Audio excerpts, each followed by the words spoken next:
And most humans are completely unaware that there is a dimension of consciousness in them that is deeper than their personality, their personal self.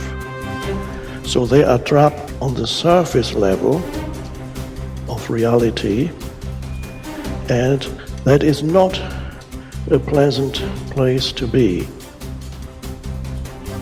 We confuse signs, words, numbers, symbols, and ideas with the real world. Most of us would have rather money than tangible wealth, and a great occasion is somehow spoiled for us unless photographed.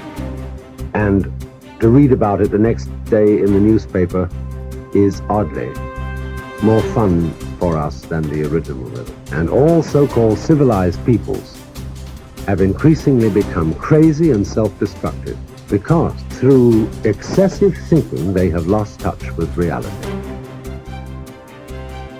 Reality is the part of you that is eternal. And when you live there, you abide in an absence of fear. And you begin to know that life itself is a sublime experience. And there are no accidents in it at all. And that intelligence, whatever you want to call it, flows through each and every one of us.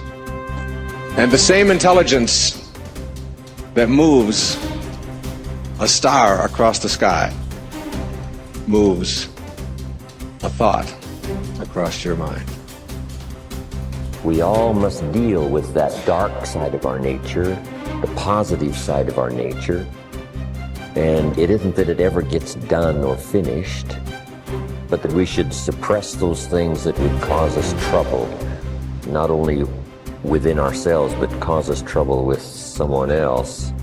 It's a never-ending challenge, but to still always be who you are. But who we are is, you might describe it as dual nature. And the key to life is to become the most of the good in you and the least of the bad. Because you've got to make a move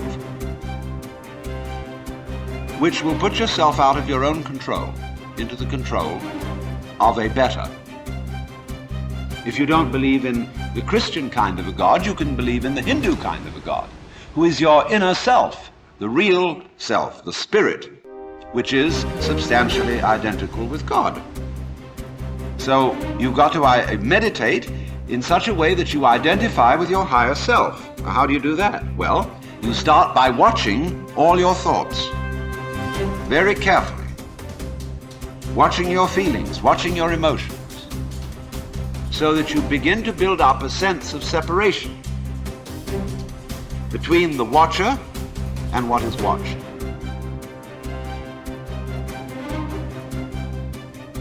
You cannot change conditions or circumstance. You don't have to let them control you. We can't control what's going on outside, but we can control what's going on inside. Unfortunately, I don't think many of us have been raised to really understand that. And it's a lack of understanding that's causing all our problems. We are the only creature on the planet that's totally disoriented in our environment. All the little squirrels, the birds, all the animals are completely at home in their environment. They blend in. You and I are totally disoriented in our environment. We've been given the mental faculties to create our own environment. However, we go right through school and we've never learned that. We have higher faculties and the average person has no knowledge of how to operate with them. We have perception, the will, reason, imagination, memory, and intuition. Those mental faculties, they're not just words. They're actually mental faculties that we can use to take control over our world and to create the environment that we want. But unfortunately, we grow up, we don't know that. We've been raised to live through by what we see, hear, smell, taste, and touch. We've been raised to be controlled by what's going on outside. As little kids, will you listen to what I'm telling you? Will you look at this? And so it's all outside.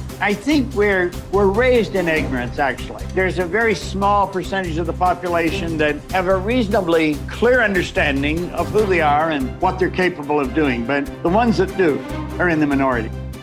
It's so important for people to remember that they're the creators of their lives instead of the victim of their life. The victim is saying, I'm feeling this way because that person or that circumstance or I don't have any money is causing me to feel this way. That's my relationship with money. What that really means is I'm using my lack to reaffirm my dependency, my addiction, my conditioning. That's my relationship with money, is that I put my attention on money because I don't have it. Their relationship with money is, of course, built on lack. And so when they don't have it, they feel bad. What they're really saying is my outer environment, my reality is actually controlling the way I feel and the way I think. So Louis, why are you in a good mood today? Things are going good. Why are you in a bad mood? Things are going bad today. So this unconscious program of victimization is saying that we're allowing our environment to influence the way we feel and the way we think. Isn't that what victimization is? And the stronger the emotion we have to our lack, the more we put our attention on the fact that we don't have it. So then the person has forgotten that they're creating reality because what they're creating is lack. Okay, let's create from the field instead of from matter. Get a coherent heart, get a coherent brain,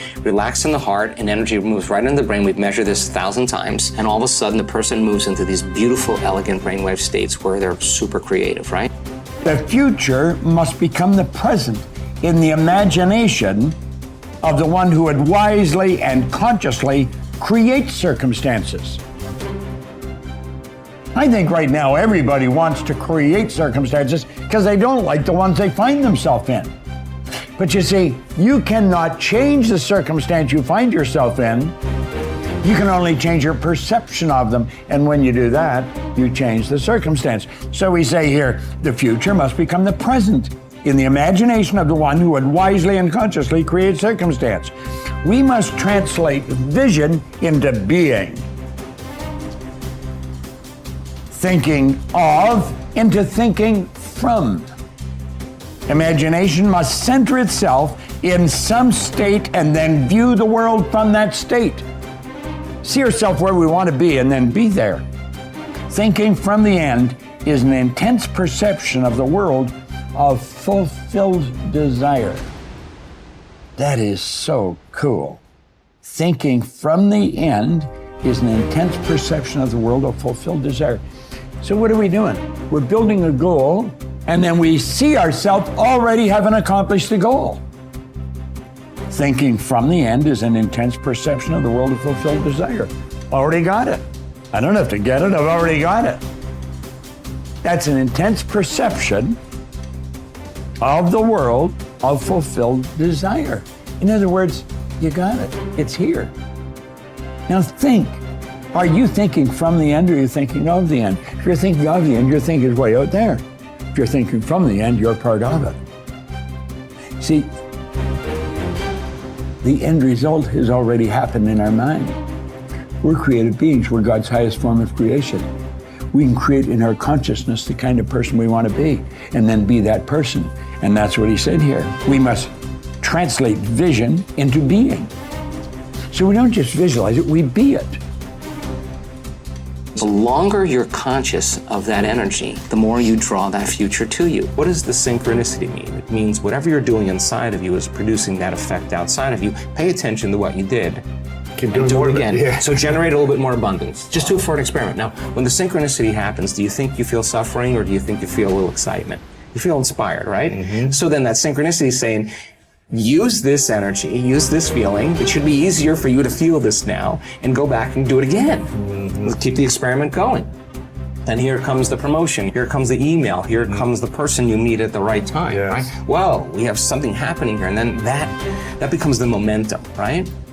So then we generate abundance. That's how we do it. We generate abundance, right? So then if you have an hour meditation where you're tuning into your abundant future, but then you're spending the other 15 hours a day in lack, don't expect anything to change. You defaulted. Mm-hmm. You're back to the old energy. And if you say it's that person or that circumstance or that bank account, I'm going to say you're back to the unconscious program of being a victim, right? So then let's go a step further. If your personality creates your personal reality, and it does, and your personality is made up of how you think, how you act, and how you feel, then the present personality who's listening to this podcast has created the present personal reality called their life. Nothing big there. Which means if you want to change your personal reality, you're going to have to change your personality. Right. Nothing changes in your life until you change.